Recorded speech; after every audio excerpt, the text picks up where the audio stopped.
Principles of Systematics Module 130 T-test.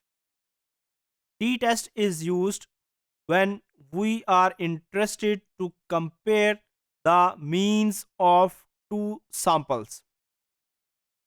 हमने ये देखा कि जी टेस्ट हम उस वक्त यूज करते हैं जब हमने दो सैंपल्स के मीन्स को कंपेयर करना हो और सैंपल साइज 30 से ज्यादा हो.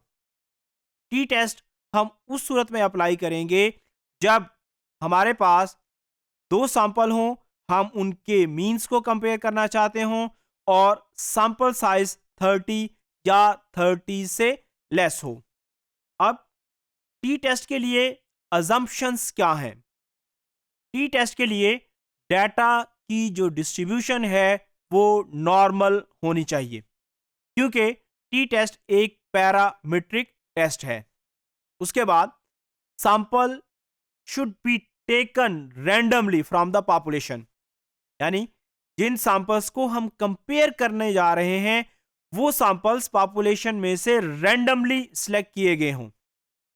उसके अलावा जी टेस्ट के अंदर हमने देखा था कि स्टैंडर्ड डेविएशन का होना जरूरी था जी टेस्ट के लिए, लेकिन टी टेस्ट के लिए स्टैंडर्ड डेविएशन का होना जरूरी नहीं है. स्टैंडर्ड डेविएशन मे और मे नॉट बी गिवन. दोनों सूरतों के अंदर हम टी टेस्ट अप्लाई कर सकते हैं. अब जो टी टेस्ट है इसकी दो टाइप्स हैं. एक इंडिपेंडेंट टी टेस्ट जिसको हम टू सैंपल टी टेस्ट कहते हैं, और दूसरी जो टाइप है वो पेयर टी टेस्ट है.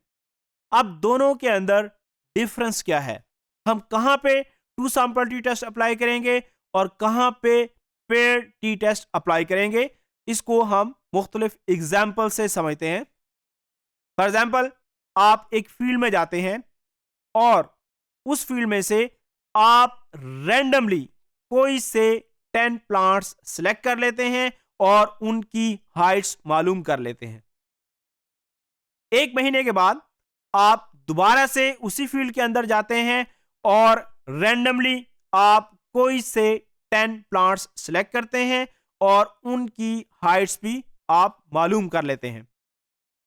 अब आप दोनों जो सैंपल्स हैं इनके मीन्स को कंपेयर करना चाहते हैं, तो इसके लिए कौन सा टेस्ट अप्लाई होगा? इसके लिए two sample T test apply होगा. अब एक और एग्जांपल हम लेते हैं कि आप फील्ड में गए, आपने रैंडमली कोई से 10 पौधे सिलेक्ट किए. एक महीने के बाद आप दोबारा से फील्ड में गए, आपने रैंडमली कोई से 15 प्लांट्स सिलेक्ट किए. अब पहले महीने जो आपने 10 पौधे सिलेक्ट किए थे उनका मीन आपने ले लिया, और दूसरे महीने जो रैंडमली 15 प्लांट्स आपने सिलेक्ट किए उनका मीन भी आपने ले लिया. अब आप दोनों सैंपल्स के मीन्स को कंपेयर करना चाहते हैं, अभी भी टू सैंपल टी टेस्ट ही अप्लाई होगा.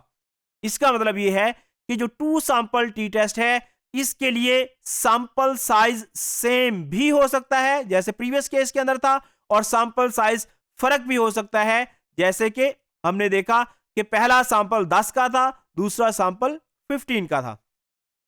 अब एक और एग्जांपल हम देखते हैं कि आप फील्ड में जाते हैं और फील्ड में से रैंडमली आप कोई से 15 प्लांट्स सिलेक्ट कर लेते हैं.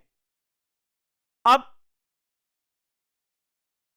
आप दोबारा से उसी फील्ड के अंदर जाते हैं और उसी फील्ड में जाने के बाद एक महीने के बाद आप उन्हीं पौधों का डाटा सिलेक्ट करते हैं जिनका डाटा आपने पहले कलेक्ट किया था. क्योंकि जब आप फर्स्ट टाइम गए थे, आपने जब प्लांट्स का डाटा कलेक्ट किया, आपने उनकी टैगिंग कर ली और दोबारा से आप वहीं पे गए और उन्हीं पौधों का डाटा आपने कलेक्ट किया. अब आप जब इन दोनों सैंपल्स के मीन्स को कंपेयर करेंगे तो आप पेयर टी टेस्ट अप्लाई करेंगे. इसी तरीके से आपके पास 10 पेशेंट्स हैं डायबिटीज के, आपने उनका ग्लूकोज लेवल रिकॉर्ड कर लिया.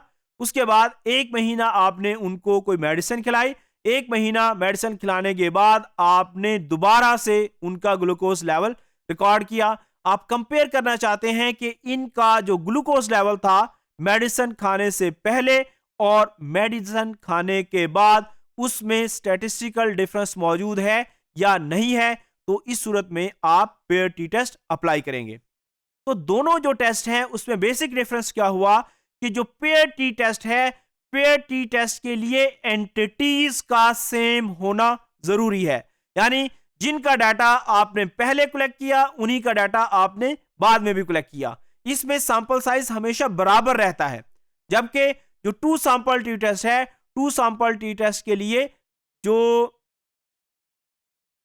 इंडिविजुअल्स जिनका डाटा आपने पहले कलेक्ट किया, जरूरी नहीं है आपने पॉपुलेशन में से उन्हीं को टारगेट किया हो। आप रैंडमली कोई से दूसरे पौधे सेलेक्ट करके उनके मीन्स को पहले वाले जो सैंपल्स हैं उनके मीन से कंपेयर कर सकते हैं। तो यहां पे एंटिटीज का सेम होना जरूरी नहीं है, और उसके अलावा यहां पे सैंपल साइज का सेम होना भी जरूरी नहीं है, जबकि पेयर टी टेस्ट के लिए सैंपल साइज का और एंटिटीज का सेम होना जरूरी है।